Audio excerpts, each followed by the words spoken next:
Përshëndetje miq, uroj të jeni mirë dhe mirë se erdhët në kanalin tim. Për ju që më dëgjoni për herë të parë, unë jam Mandalina nga sofra ime dhe çdo ditë ndaj me ju receta të cilat i përgatis për familjen time. Sot po ndaj me ju mënyrën se si i përgatis unë patollxhanët e regjur të mbushur. Bëhen kaq shumë të mirë sa që pasi ta provoni do mbetet receta juaj e preferuar. Këtu ndodhem në kopshtin e vjerës dhe i kam përgatitur me perime të freskëta nga kopshti i saj. Këtu jam duke mbledhur patollxhanët, të cilët ishin shumë të freskët dhe të vegjël mjaftueshëm për tu mbushur. Pra ishin gati, e ku ka më mirë se sa ti mbledhësh perimet e freskëta nga kopshti. Mbledhim patollxhanët, vazhdojmë me speca, jeshile dhe të kuqe, sipas dëshirës. Unë i përdor ato dyja, 2 deri në 3 domate jeshile gjithashtu. Dua t'ju kujtoj se nëse jeni ri në kanalin tim, mos harroni të bëni subscribe dhe të shtypni butonin e ziles. Ju ftoj të hidhni një sy recetave të mia në kanal dhe nëse ato ju pëlqejnë, mos harroni të më ndiqni.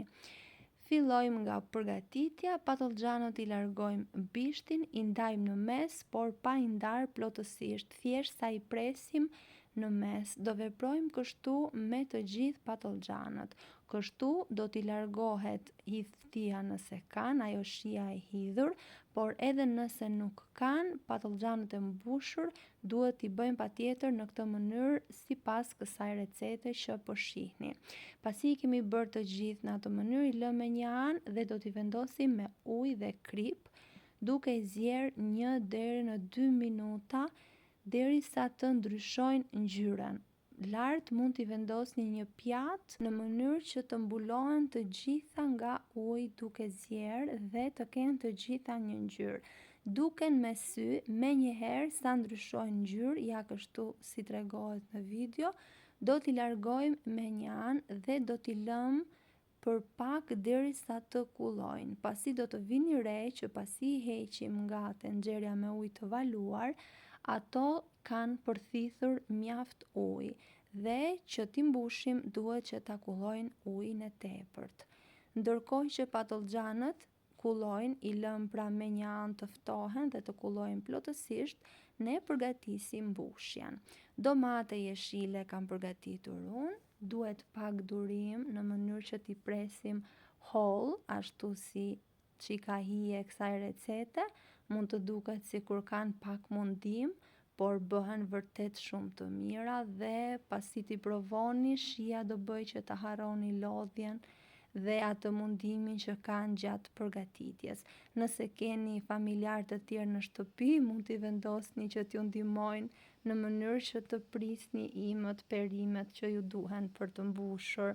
Pasi mbarojmë për domatet, i vendosim në një enë dhe po kështu veprojmë edhe me specat. Unë kam zgjedhur edhe jeshile edhe të kuqe, i presim gjithashtu holl në të njëjtën mënyrë.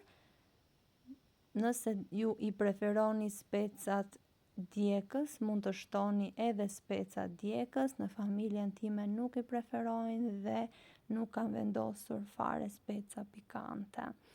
Vazhdojmë kështu edhe me specat e kuqe në të njëjtën mënyrë.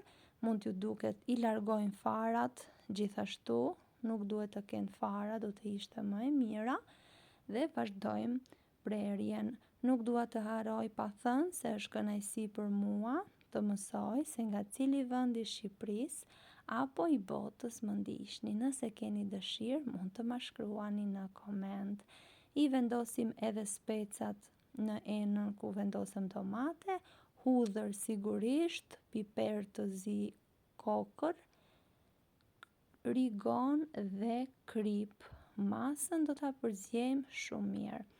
Me ndihmën e një luge dhe e mira do t'ishte me ndihmën e duarve, kështu si do shihni tani, pasi duhet të kriposen mirë dhe të lidhen shijet me njëra tjetrën. Pra, përzieni duke e shtrënguar masën me duar, ja kështu si po shihni tani në video.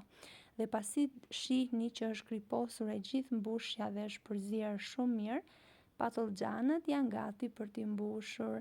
Ato kanë kulluar tashmë. Ju sugjeroj të përdorni duart pasi është më e lehtë që ti përfundoni dhe nuk do ju mundojnë as pak se sa t'i mbushni me lugë, pra me duar është akoma më praktike. Dhe vazhdojmë kështu derisa të mbarojmë masën.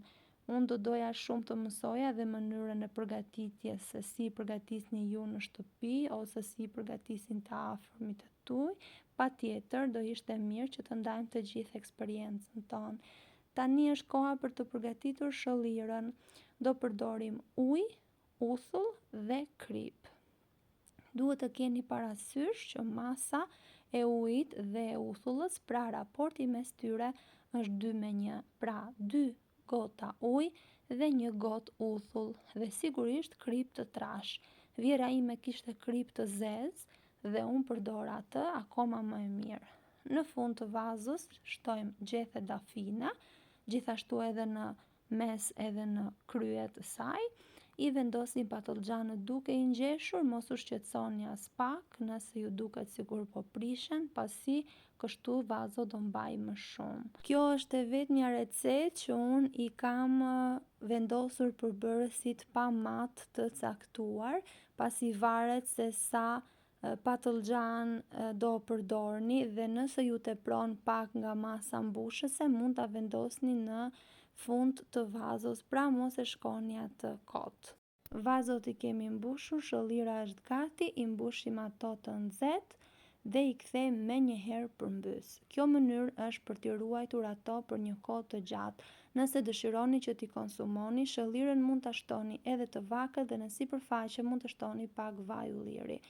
Kjo është mënyra se si unë i përgatis, janë gati për 1 javë dhe qëndrojnë për rreth 2 vite. Nëse nuk ju lën epsi pa i mbaruar, ju siguroj që për 2 vite nuk prishen dhe janë ashtu sikur se i keni përgatitur në moment. I servirim me pak vaj ulliri dhe janë vërtet mjaft të shijshme. Ka një aromë fantastike dhe një shije të veçantë. Ju sugjeroj t'i provoni dhe t'i shijoni. Nëse ju pëlqeu kjo recetë, për të më mbështetur, mos harroni të bëni like dhe të lini përshtypjen tuaj në koment. Faleminderit!